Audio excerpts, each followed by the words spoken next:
Welcome to Adventures in Education, a program that spotlights positive things happening in the world of education in Southern Oregon. I'm John Letts. As soon as I owned a digital camcorder, I put it to work in the classroom, here having students act out a scene from the book Mean, Mean Maureen Green. In this scene, Maureen is offered a specially designed cookie from a fearless friend of the protagonist.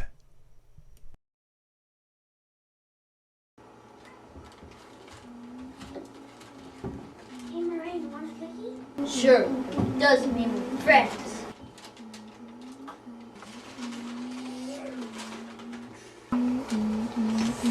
Oh shit! What is this? Toothpaste? We're gonna pipsqueak. Adam and Lily's toothpaste cookies. Okay, Lily, it's your stop. Beep, beep! Maureen, you get in this car this minute. You're late for swimming practice. You're dead meat tomorrow, Lily Nelson. In spring of 2007, it was announced that Roosevelt and Jackson elementary schools were unsafe because of flaws in their weight-bearing walls. Both schools would need to be torn down. I followed Roosevelt Intermediate students to Hedrick Middle School and the primary kids to Hoover Elementary. The previous year, I had taken students to the Bear Creek Watershed Symposium, but we only watched presentations from students of other schools. The next year, we used science and social studies curriculum to make our own presentation. That's when I started to wonder, what if we produced a video to present at the symposium? What kind of English would my students at Roosevelt and Hoover produce if they knew other kids would watch their video? That resulted in a project which I prepared for a presentation for a second language conference. Hi, I'm John Letts. I'm an ESL teacher in Medford, Oregon. I wanted to share with you a unit I taught that helped my intermediate ESL students learn about their community using the elements of content-based ESL, language acquisition theory, systematic English language development, and place-based education to bring my students a year's growth in English acquisition. The centerpiece of the study was producing a video in which students did stand-ups and voiceovers to describe their local watershed. The first thing I saw in my students was high motivation. They had a strong interest in their local environment. And their strong desire to be part of this movie helped many of them overcome a reluctance to produce language, a common obstacle with English language learners. Student interest in this project spilled over into community events like Latino Kids and Bugs. I saw a level of effort that was rare, even among harder working students. The children's innate love of nature was one powerful motivator. The video involves students from 2 of the 3 schools I serve, Roosevelt Elementary and Hoover Elementary. Working on this project helped students develop a sense of place. Students learned about people in our community who are working to improve water quality in our streams. Many of them came away with a sense of responsibility for protecting our watershed. The project was guided by a solid research base, such as Jim Cummings and David Sobel. Research by Virginia COLLIER shows that content-based language instruction is the most effective ESL model. The unit provided ample opportunities for learning language forms and functions, essential elements of English language development, and the risk level was kept low. This project helped the students connect with their surroundings. David Sobel's research shows that this leads to higher academic success. I started the project by having students watch a narrated slideshow. The concept of the slideshow was a drop of water making a journey from the upper watershed to the mouth of Bear Creek. The slides were part of a virtual watershed tour produced by Bear Creek Watershed Education Partners. The hapless raindrop encountered everything from leaves to Chinook salmon. It showed students the abundance of life in their local streams.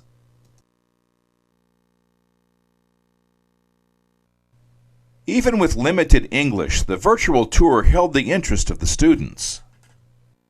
After watching the virtual tour, students wrote their own stories.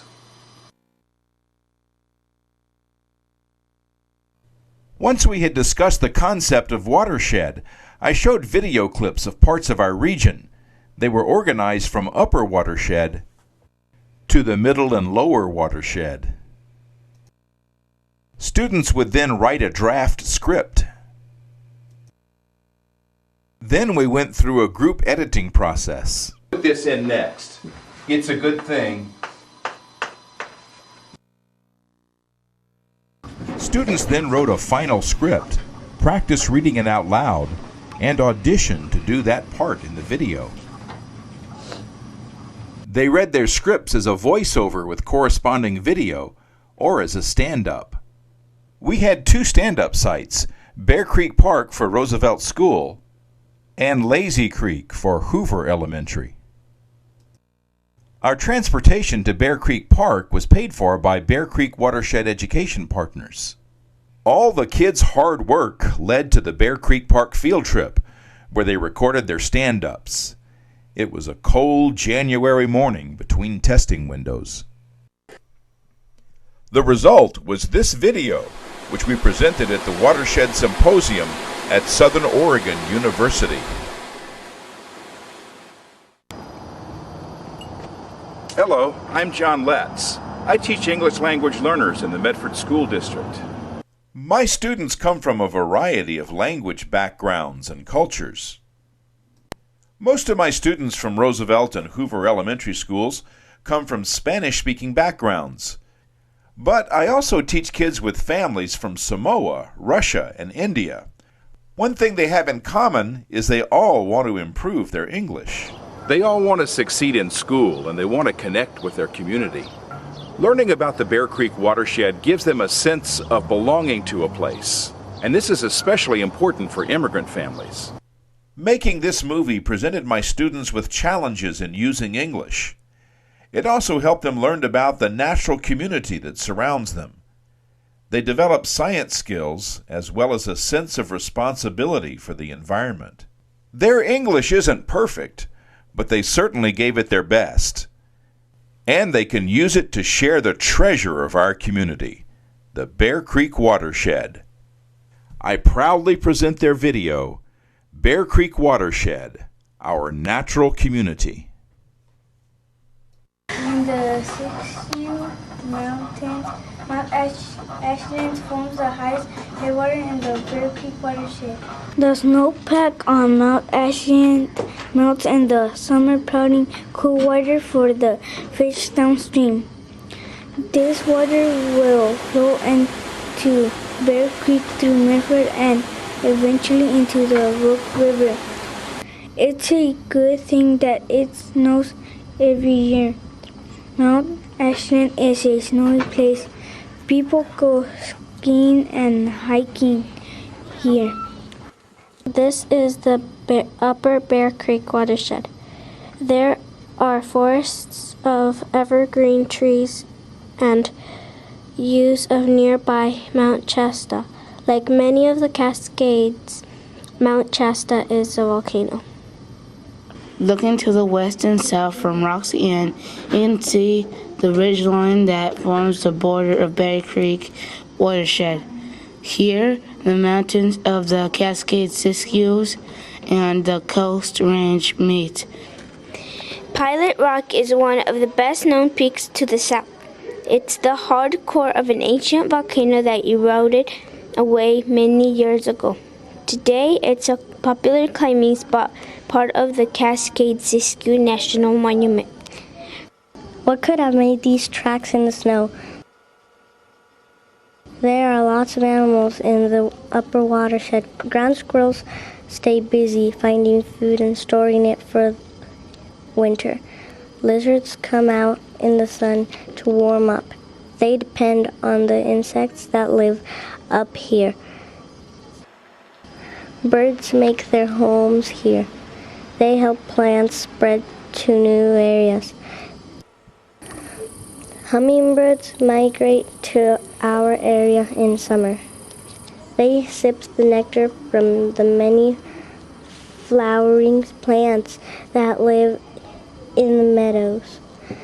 Their long, narrow beaks are perfect for the job. Birds carry some pollen from plant to plant. So do bumblebees.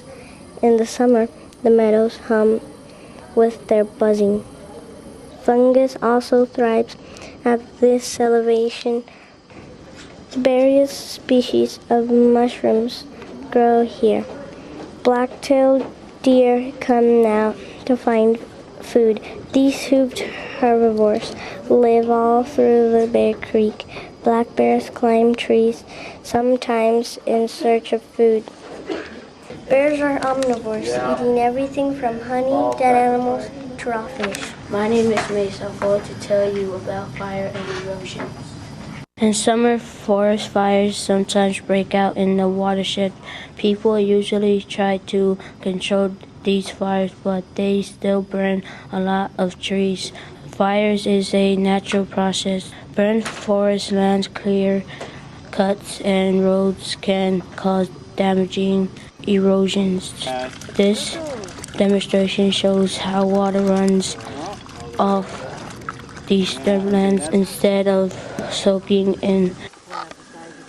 Oh, it's just pouring out the sides, yeah.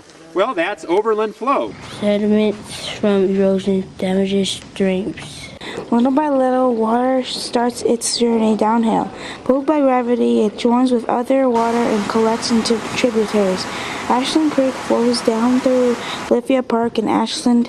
Passing duck ponds and playgrounds, it forms the backbone of the park. Ashland Creek runs within sight of the theaters that draw thousands to watch Shakespeare plays. It flows along Calle Guanajuato, named for Ashland's sister city in Mexico.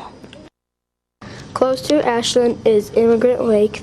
This reservoir holds water from the upper Bear Creek watershed. Several species of fish live in the lake, and where there's fish, there's osprey. These migratory birds are often seen soaring over water, watching for a meal. Herons wade out in the lake. Their long legs and pointed beak are perfect adaptations for catching small fish. The water from Immigrant Lake goes to irrigate the crops that grow in the middle section of the Bear Creek watershed. Agriculture is important to the economy of our community. Many jobs are created by the pear industry. These pear orchards depend on irrigation. Farming is very important to our community, but agriculture can hurt the quality of water in Bear Creek if it's not done carefully. Runoff from fertilizer, herbicides, and pesticides can poison the insects that fish need to eat. Too much fertilizer can make algae grow, and that can take too much oxygen out of the water. Waste from grazing animals can do the same thing. If there's not enough oxygen in the water, fish will die. Efficient irrigation systems and organic farming reduces the amount of water that's used and the amount of harmful things that go back into the water. Hi, my name is Cynthia. I'm going to talk about Bear Creek's animals. Deers like to hide. Bears like to fish. Fish like to swim. Geese can be found in several sections of the Bear Creek watershed. Some stay in the area and have their young here instead of migrating north. Along Immigrant Lake, these gaggles of geese is raising their young. They eat plants and insects that grow around the lake. Raccoons eat everything from fish to garbage. These highly active mammals have no trouble living in an urban environment. They mostly come out at night. Grass that seems like wheat to people can provide food for animals. Squirrels live off the seeds that are produced by grass. While they store away seeds and nuts for the winter, they also feast on these grass seeds. Hi, my name is Jamie, and we are here on the Bear Creek Park, and we are with our group of ESL. And we're studying about the Bear Creek Watershed, and we're trying to find out if the fish is polluted or not, and we'll see how we can help it. Helping improve Bear Creek starts with learning about our watershed. In the spring, over 100 children participate in Latino Kids and Bugs in Bear Creek Park. Okay, Jamie, tell me all about it. Okay, this is where we dig up some rocks and invertebrates and everything on kids and bugs. And we got a lot of insects in the river on there.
Today we're going to be talking about Bear Creek and how to keep it clean. We've been studying Bear Creek for a long time at our class in ESL, so today we're going to talk to you about how to keep the water clean.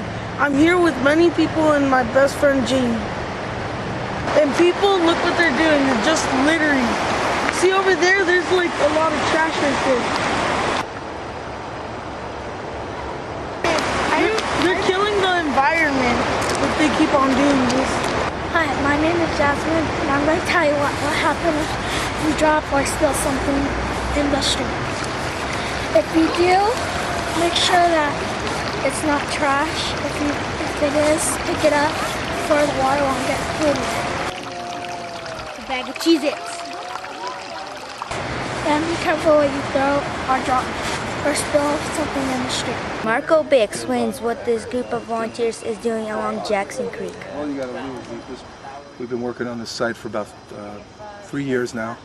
This area in here was just impenetrable 20-foot tall blackberry brambles with not too much native vegetation. So what we're trying to do here is restore the streamside area, the riparian zone, get the riparian woodland back by removing the blackberries, the poison hemlock, and then interplanting with a diversity of native species. What's missing is the conifers, the evergreen trees. The evergreen trees are going to be the future large wood that are going to fall into the creek and last a long time, help create habitat for the salmon, places for them to spawn, back channels, scoured areas.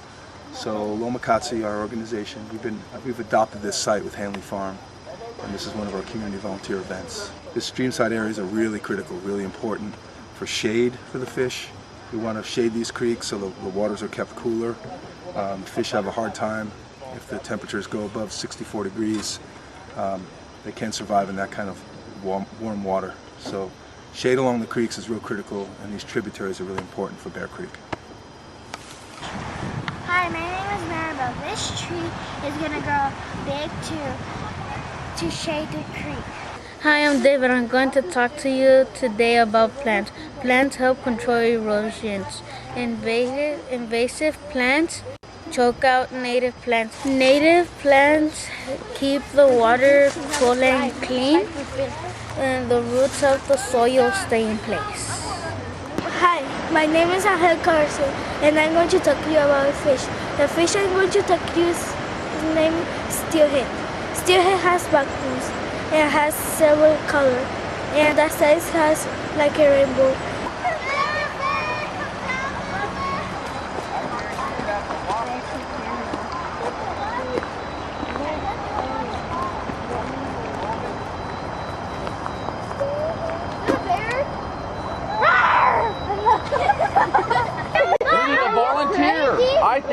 Hi, I'm Jonathan Sanchez, and I'm going to tell you about Bear Creek Greenway. The Bear Creek Greenway stretches from Ashland to Center Point.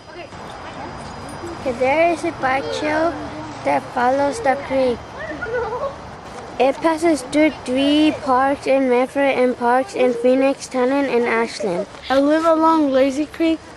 After school, I make bridges over Lazy Creek, and I stay there like most of the afternoon. And it's pretty fun to explore and watch all the fish and make bridges. I am Jose Aguilar. I'm going to tell you about the 2 fish there in Bear Creek. They are king salmon and coho. They are seen in Bear Creek. They swim down to the Roe River. They go to the ocean. They stay there like for 2 years. And they come back and they spawn and they die. That's all. My name is Jocelyn Garcia. I'm here to talk about Bear Creek. Today I'm going to talk about fish in Bear Creek. Salmon and steelhead have to survive dangers to return to Bear Creek for spawning. One of the obstacles is dams. Salmon return to Bear Creek use this fish ladder to get past Gold Ray Dam. There are also dams in Bear Creek Watershed.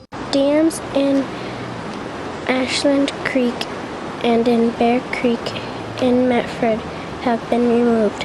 This is the site of the 4th Street Dam. It used to gather water for irrigation, but now it's been removed so that salmon and steelhead can return to spawn. Hi, my name is Mara, and I'm going to tell you about some of the animals that live in the lower Bear Creek watershed. Turkey vultures are like nature's vacuum cleaners. They remove dead animals from the environment by eating them. Vultures are decomposers. They live throughout the Bear Creek watershed and can be found in the lower section where the mouth of the Bear Creek joins the Rogue River. Near the mouth of the Bear Creek is Kelly Slough. Water here is mostly still, providing homes for animals like muskrats and turtles. River otters live along the river as astute beavers. Great blue herons build their nests and fish near here. Osprey make their huge nests in the tops of the dead trees, and cormorants keep watch for all the meal. All these birds eat fish, and same as this kingfisher. Of course, the animals that attract thousands of southern Oregon each year are the salmon and steelhead.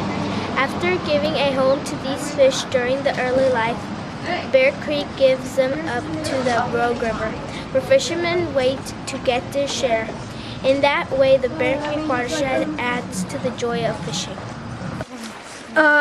I was fishing and my pole thingy didn't work. I had to like pull the line so I could like bring it down to the rocks.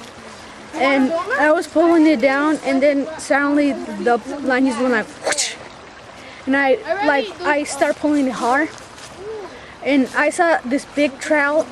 It was moving like that, and I pulled it and it jumped, and the mouth got it broke, but the hook still there, and I got it and I put it in those things that you put like the fishes, you put it into the gills.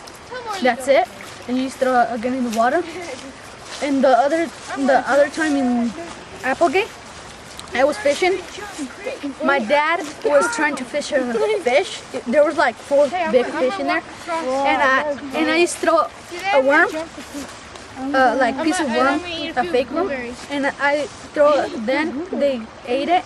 I throw the slingshot, and no, it was the pole. I throw it, and I got a good one, a big fish like this big fat, and I pulled it, and I start like screaming and stuff. So fun. The road to English proficiency is a long one, but learning a second language through the study of content speeds up the journey and brings future success in school. But my students came away with more than language learning in this project. It's a really nice environment, and there's a lot of animals. If I would see like somebody throwing something, I would say, like, don't throw that stuff in there because it's that's where like people fish. If we wouldn't want to have any kind of fish in our community, if we didn't have those kind of fish in our creek. So beautiful, and the water is so nice how it sounds, and it looks nice where all the rocks and the water is, and the trees are so nice where the water is by the rocks.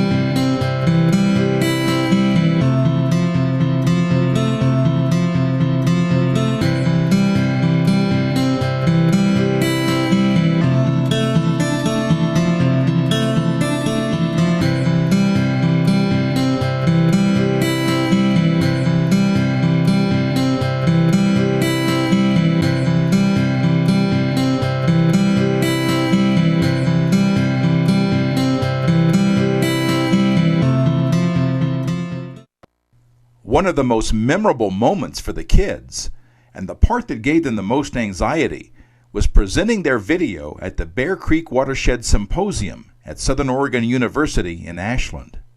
After presenting the video to other school children, my kids got to participate at the centers. At this time, back in 2008, I had no thoughts of putting our project on TV.